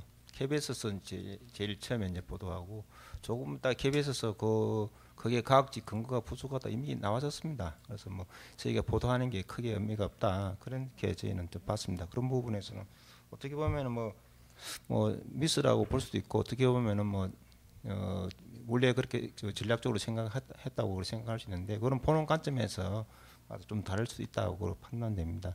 오히려 제가 좀 말씀드리고 싶은 부분 이런 겁니다. 우리가 이제 리스크 커뮤니케이션 하는 데 있어서 GMO가 좀 어려운 부분이 다른 부분과 좀 어려운 부분, 이 차이점이 그게 있어요. 다른 부분에는 유해물질이나 식품 첨가물 같으면 특정 회사 제품을 가지고 이렇게 안전성 논란이 일어나지 않거든요. 그래서 그걸 국가에서 주도적으로 안전성에 대해서 괜찮다 이렇게 얘기하는 게 맞습니다. 맞는데 GMO는 그런 부분 아니에요. GMO는 이번에 일어난 NK603처럼 개별 회사 제품의 안전성 문제가 다 제기가 되는 거거든요. 그래서 그 부분은 정부가 나서가지고 이 제품 안전하다고 홍보하는 거는 맞지 않다는 게 저도 그렇게 생각하고 저희 청 입장입니다. 개별 회사 제품에 대한 안전을 홍보하는 거는 그건 개별 회사의 몫이거든요. 나머지 부분 국가에서는 어떻게 관리하고 있고 그러니까 국민들은 국가를 믿어주십시오. 이런 걸 객관적인 사실을 알려주는 게 저희 청의 임무라 봅니다. 그래서 그런 부분에서 굉장히 어렵습니다. 개별 회사 제품이 문제가 되니까 국가 관리 체계 자체가 신뢰성이 떨어지고 그렇거든요. 그런 부분에 좀 회사들이 좀 적극적으로 나서서 자기 회사 제품에 대해서 문제 있다 누가 지적하면은 자기가 적극 방어를 해야 되는데 GMO 만드는 회사들은 그걸 안 해요. 자기 회사 제품 문제 있다 그러는데 그런 부분에 좀 굉장히 아쉽습니다. 그래서 아까 잠시 이야기 나왔는데 제초제 내성 작물 치면 제초제를 더 많이 치냐 적게 치냐 아주 데이터가 같은 데이터를 가지고 같은 상황을 가지고 NGO 측에서 만든 데이터 그리고 경제단체에서 만든 데이터 완전 반대입니다. 옛날보다 더 많이 친다는 자료도 있고 더 적게 치는 자료도 있고 해충 잡초도 마찬가지입니다. 해충 저항성에 대한 얘기도 그렇고 그런 부분에서는 회사 관계되는 이런 단체에서 적극적으로 해명해야 되지. 그걸 국가에서 하는 거는 맞지 않거든. 국가에서 왜 국민 예산을 들여가지고 회사를 홍보할 일도 없거든요. 그런 부분에서 회사들이 자기 회사 제품에 대해서 소비자에게 알려주는 거죠. 그건 회사의 역할이 중요하다 봅니다. 그렇게 하는 거는 회사 제품을 홍보해주는 의미로 해석될 수도 있다. 그래서 염려된다는 그런 말씀이시네요. 예, 진흥적인 권순조입니다. 이번에 NK603 같은 경우는 제가 생각하는 개인적인 견해입니다만 그거를 개인의 개인 회사의 제품으로 만약에 이 이슈가 됐다 그러면 별로 뉴스에도 나올 필요가 없는 그런 사항인데 뉴스에 나왔다 하는 것은 GMO의 전반적인 대한 그런 어떤 영향을 주는 거라 그래 생각하거든요. 그런 관점에서는 우리 구 연구관님 이야기하시듯이 개별 회사이기 때문에 안 한다. 이거는 너무 소극적이라고 생각합니다. 그거보다는 NK603 같은 경우가 지금까지 10년 전부터 살리니 교수부터 해가지고 푸스타이 계속 해왔는데 인터넷상에서 보면 그런 사람들이 계속 확대 재생산해가지고 NGO에 대한 GMO에 대한 인상을 갖다가 아직도 70% 국민이 사실 먹고 있으면서도 부정적으로 생각하게 되는 그런 원인을 제공하고 있거든요. 저는 지금 이 자리가 안전관리, LMO 안전관리지만 지금 단계에서 이제 좀 정리가 돼가지고 아까 우리 이한성 교수님 이야기하시듯이 2단계로 넘어갈 수 있는 그런 좀 시스템이 좀 됐으면 좋겠습니다. 맨날 지금 논의하고 있는 것들이 문제점 몇 개 있지만 GMO가 LMO가 전체적으로 이제 식품과 환경에 그렇게 유해하지 않다는 것을 우리가 이미 잘 알고 있고 이미 먹어오고 있고 이걸 어떻게 관리하냐 이것도 이제 조금 더 정리해가지고 2단계로 넘어갈 수 있는 단계가 됐으면 좋겠고 제가 그래서 전문 세미나에서도 제가 제안 드렸는데 GMO 농산물 할 때는 이게 GMO 미생물, 병원성 미생물 이런 거하고 똑같은 LMO로 취급해가지고 지금 논의하고 있으니까 이렇게 좀 토의 내용이 분산되고 좀 비효율적으로 진행되고 있다 그렇게 보거든요. 그래 느끼지는데 LMO 농산물일 때는 좀 더 이제는 정리해가지고 불필요한 논의를 더 이상 할 필요 없이 뛰어넘고 2단계로 갔으면 좋겠다. 그런 제 생각입니다. 감사합니다. 예, 코멘트 감사합니다. 제가 지금 LMO 관련한 세미나를 처음 참석을 했어요. 예, 제 소개를 잠깐 하면은 저는 기업가도 아니고 또 시민운동에서 활발하게 활동을 하는 사람도 아닙니다. 그냥 일반 소시민인데요. 그냥 저는 본능적으로 GMO를 불안하게 여기고 있는 사람이에요. 예, 그러면서 이제 뭐 GMO와 관련해 가지고 이런저런 뭐 공부도 해봤는데 그 지식 수준은 여기에 계신 분들에 비하면 너무나 떨어져요. 그냥 저는 본능에 충실한 사람이기 때문에 그냥 먹기 싫고 보기도 싫고 또 재배도 더 이상 원치 않는 그런 소시민입니다. 근데 이제 그 좀 전에 저기 계셨던 분께서 얘기를 해주셨는데요. GMO는 솔직히 86년도부터 이제 대한민국에 상륙한 걸로 제가 알고 있거든요. 예, 여기 계시는 뭐 50대 분들, 60대 분들은 GMO를 안 드신 걸로 저는 알고 있어요. 86년도면 제가 6살인데요. 이제 그때부터 저는 GMO를 먹기 시작한 거죠. 그리고 또 2000년도에 태어난 친구들은 태어났을 때부터, 그리고 그의 부모들이 청소년기 때부터 GMO를 먹은 그런 세대고요. 근데 제가 알기로는 제가 뭐 생명에 대한 전문적인 지식이 있는 건 아니지만 모든 그 생명의 형질은 제3세대부터 그 결과가 나타나는 걸로 알고 있어요. 뭐 예를 들면은 뭐 그 다른 그 품종? 똑같은 사과지만 사과 나름대로의 그런 종류가 있잖아요. 그 두 사과를 접목을 시켜서 새로운 종자를 만들어냈는데 그 새로운 종자가 2, 3세대는 다시 또 뭐 이렇게 그 원래 성질로 돌아간다거나 아니면은 이제 또 다른 결과를 나타내는 걸로 이제 전 알고 있거든요. 그래서 그 GMO를 먹었을 때 그와 관련된 안정성을 벌써부터 결론 지어도 되는 건가? 라는 의문이 전 좀 들어요. 왜냐하면은 GMO는 우리는 아직 지금 먹고 있고 전 아직 86년도부터 먹기 시작했는데 자녀도 생산을 안 했거든요. 이 자녀들이 생산을 하고 또 GMO를 먹고 그 다음 세대를 생산했을 때 그 결과, 정확한 결과가 나오지 않을까 이런 생각을 해보게 돼요. 그래서 그 지금 뭐 안정성에 관련해 가지고 세미나를 하고 계시는데 이거는 제 생각입니다.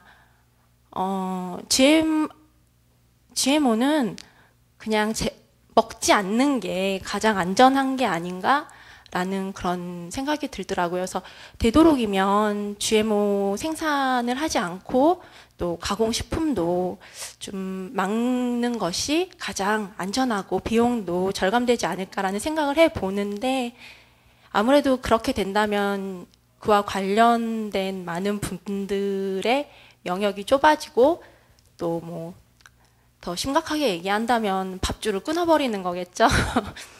그래서 그냥 뭐 여기까지만 제 생각을 전달하도록 하겠습니다. 감사합니다.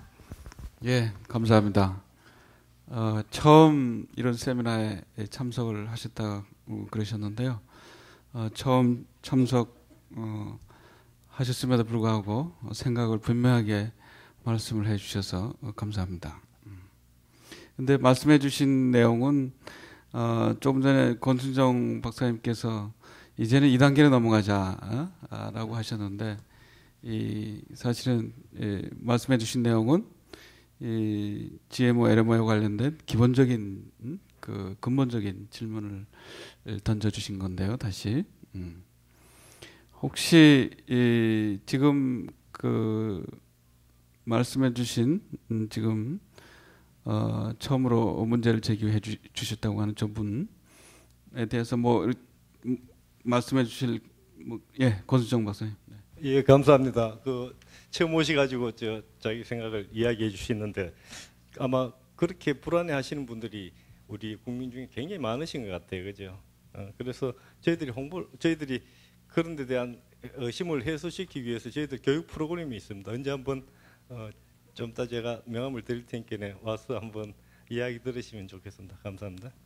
예, 국민들 가운데는 GMO, LMO에 대해서 다양한 수준의 그런 의식과 또 지식을 가지고 있으니까 그런 전체 국민들을 포용하면서 가는 그런 안전관리가 되기 위해서는 좀 더 철저하고 잘 준비된 그런 방향으로 만들어져야 될 것 같습니다. 그런 차원에서도 사실 이런 세미나가 지금 만들어지고 있고 한 거고요. 그 담배 비검출되는 식품에 대한 표시 부분이 이제 굉장히 중요한 이슈라고 생각이 되는데요. 지금 그 부분에 있어서 가장 핵심적인 것은 이제 아까 제가 이제 그 분석, 그러니까 최종적으로 나오는 식품 산물에 있어서 뭐 이게 그 GMO냐 아니냐를 분석적 방식에 의해서 관리하는 지금까지 시스템들을 자기 증명의 방식으로 전환하느냐 하는 큰 틀의 논의가 필요하다, 그런 말씀을 좀 드렸었는데, 그러니까 궁극적으로 최종 제품에 뭐 DNA가 남냐 안 남냐 하는 이슈를 훨씬 더 떠나서 모든 식품들은 기본적으로 그 원료의 단계에서부터 최종 제품에까지 일정 정도의 자기 증명의 꼬리표들을 갖고, 그것이 장기적으로 이렇게 데이터화하는 과정들 속에서 최종 제품들이 국내에 유통됐으면 좋겠다라고 하는 게 이제 궁극적인 바람이고, 그런 관점에서 봤을 때 이거는 GMO 이슈를 떠나서 원료에 있어서의 생산 과정에 대한 정확한 정보들, 그런 정보들을 유통시키는 기업들이 충분하게 확보하고 그것을 자기 증명하는 방식으로의 그 관리 방법에 있어서의 좀 변화, 이런 것들에 대한 것들이 같이 검토되면서 좀 시도될 필요가 있다고 생각이 돼요. 그러니까 아까 EU 말씀하셨지만 EU에서는 다 자기 증명의 방식으로 시스템들을 총체적으로 관리하고 그 모니터링에 의해서 사후에 자기 증명한 내용들에 대한 검토들을 하는 방식으로 관리를 하고 있는 거잖아요. 그래서 우리도 뭐 2중, 3중으로 최종에 있냐 없냐 분석해서 실험실에서 그것을 추출해낼 수 있느냐 없느냐 하는 차원을 넘어서서 이제는 모든 농산물들이 자기 증명할 수 있는 방식으로 가야 되겠다 하는 게 하나 있고, 두 번째, 그렇게 갔을 때 국내에서 생산되고 있는 농산물, 지금은 수입되는 건 구분유통 증명으로 이제 비오도조 혼합이 있을 경우에 구분유통 증명으로 증명을 하거나, 국내인 경우에는 국내에서 원산지 증명을 가지고 그걸 대체를 하고 있는데, 그 국내에서 생산되고 있는 것에 대해서도 우리가 비의도조 혼합이 없는지, 아니면 자연에 방출된 결과물에 의해서 발생되는 혼입이 없는지라고 하는 것에 대한 자기 증명이 또 필요한 부분들이 있는데, 이 부분에 대한 그 어떤 관리 시스템이나 이런 것들이 좀 추가적으로 필요한 부분이 아닌가, 이런 생각이 좀 들고요.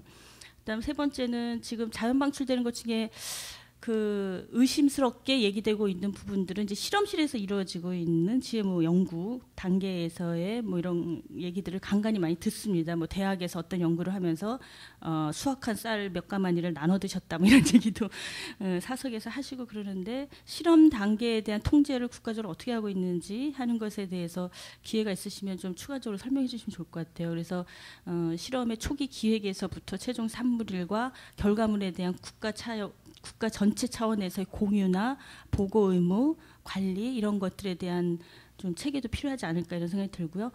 하나만 더 추가로 말씀드리면, 저는 중국이 GMO 할 거라고 생각하거든요. 왜냐하면 GMO라고 하는 특성을 봤을 때 중국 같은 대규모의 농장, 우리같이 소농, 코딱지만한 땅에서 이 GMO는 별로 경제적으로 먹히는 얘기가 아니고, 굉장히 대규모의 농업이 가능한, 농작이 가능한 중국의 현 상황에서 봤을 때 이제 뭐 시간의 문제이긴 합니다만 갈 거라고 생각이 되면, 그럼 이제 우리나라가 그랬을 때 이런 안전 이슈뿐만 아니라 사회, 경제적, 또 농업이라고 하는 산업적 영역에서 GMO를 어떻게 바라볼 거냐. 결국 유럽은 이제 그 방식에 의해서 그 방식을 검토해서 자기 방식들을 결정한 것이고, 우리는 뭐 소규모의 여기 동남아시아권을 묶어서 하나의 그 넌 GMO의 에리어를 국가 단위에서 서로 이렇게 협력해가는 시스템을 구축하든지, 우리의 그 농업의 장기적인 방향에 있어서 중국이 대규모의 GMO 그 농작의 그 시장이 됐을 때 우리가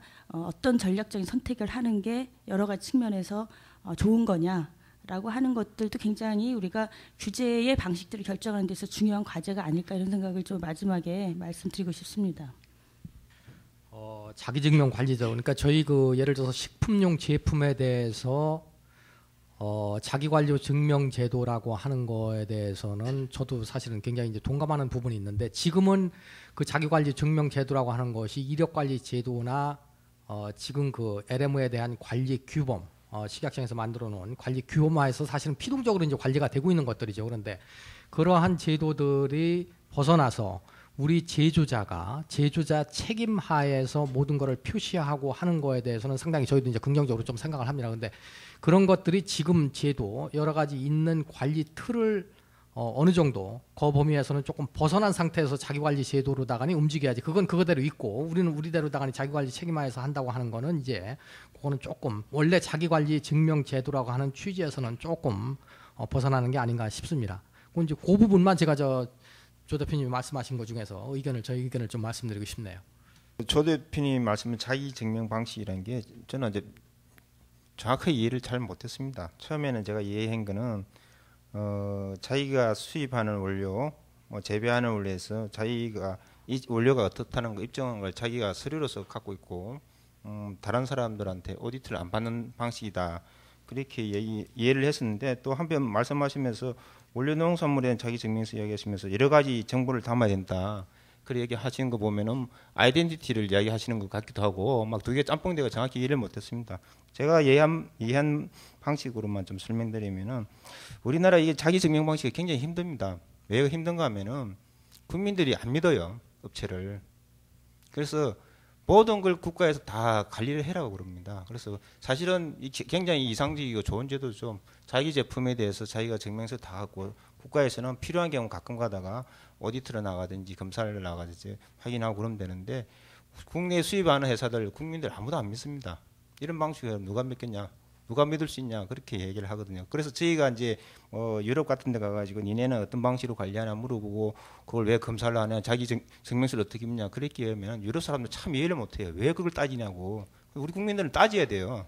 그래서 이런 거 하려고 그러면은 우리나라 국민들이 다른 사람을 신뢰할 수 있고 정부를 신뢰할 수 있는 그런 수준까지 좀 많이 올라가야 됩니다. 이 궁극적으로 가야 될 방향인데 지금으로서 굉장히 어렵다는 그런 말씀을 드리고 저도 이렇게 됐으면 좋겠습니다. 그래서 그런 거 하려고 그러면은 기업이나 정부가 많이 노력을 해가지고 국민들한테 신뢰를 얻어야 됩니다. 신뢰를 얻고 시행하게 되면은 사후관리 비용 굉장히 줄일 수 있어요. 굉장히 비용 줄이면 그 이득이 누구한테 가면 소비자한테 가는 거죠. 가격이 다운되니까 제품 가격이 다운되니까 앞으로 가야 될 방향인데 그런 부분에서는 정부나 기업체가 다 같이 노력을 좀 해야 될 것 같습니다. 그리고 좀 이야기하다 까먹었네요. 그다음에 이제 그 윤상무님이 그 중국 이야기 하시는데 좀 제가 알고 있는 내용은 좀 다른 것 같아요. 중국에서는 제가 그 중국 관리들한테 우리 청에서 확인해보면 재배 안 하는 거였습니다. 그래서 전분에서 만약에 GMO 검출됐다 그러면은 그 옥수수를 재배해서 나오는 게 아니고 미국에서 옥수수를 수입해서 만든 게서 넣을 수가 있거든요. 그래서 재배하는 거하고 가공식품에서 GMO 검출되는 좀 구분해서 얘기를 해야 되는 게 맞을 것 같습니다.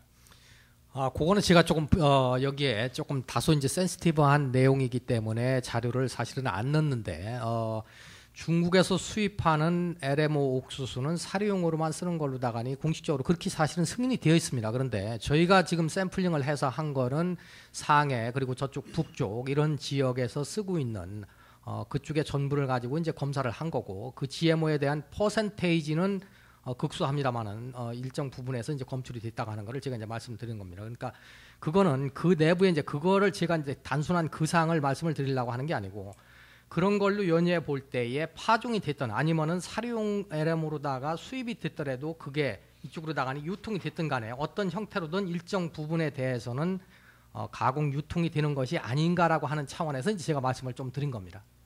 네, 안전관리 이 테마에 맞게 여러 가지 생각할 수 있는 생각을 해서 지금 안전관리를 감안한 앞으로의 그 개선책에 고려했으면 좋겠다고 하는 사항들이 많이 나왔습니다. 예. 시험 연구원에 대해서는 제 통합고시 9장에 지금 그에 따라서 지금 관리를 하고 있고요. 교과부에서 연구시설 1, 2등급부터 3, 4등급까지 해서 질병관리본부와 함께해서 지금 관리를 하고 있고요. 실험실이 끝나서 온실을 통과해서 그다음에 포장해 나갈 때는 그 격리포장에 대해서는 승인을 받게 되어 있습니다. 그래서 격리포장 신고를 받고 승인을 받고 실험 모든 단계에 대해서 지금 안전관리 체계가 구축되어 있는 상황이고요. 그 내용은 좀 더 필요하시면 자세하게 나중에 설명 한번 드리겠습니다. 그 부분. 예, 최준호 국장님 그 끝낼 즈음 해서 혹시 이 안전관리 관련해서 더 당부하고 싶거나 뭐 이런 사항 있으시면 좀 더 추가로. 예. 제가 뭐 당부를 드릴 만한 위치에 있는 사람은 아니고요.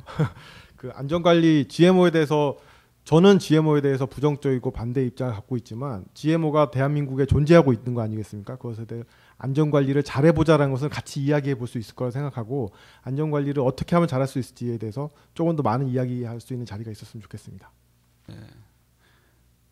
오늘 그 안전관리 윤자비대 생물체 안전관리 제도에 관해서 비교적 그 좋은 발표와 또 좋은 토론 그리고 토의가 전개되었다고 생각이 됩니다. 이 앞으로 이 안전관리에 관한 이 내용은 계속 보완이 되고 특히 이 내년 1년에 걸쳐서는 제가 시작하면서 말씀드렸습니다만은 이 시행규칙, 시행령, 시행규칙, 통합고시를 통해서 좀 보완이 되고 다듬어질 겁니다.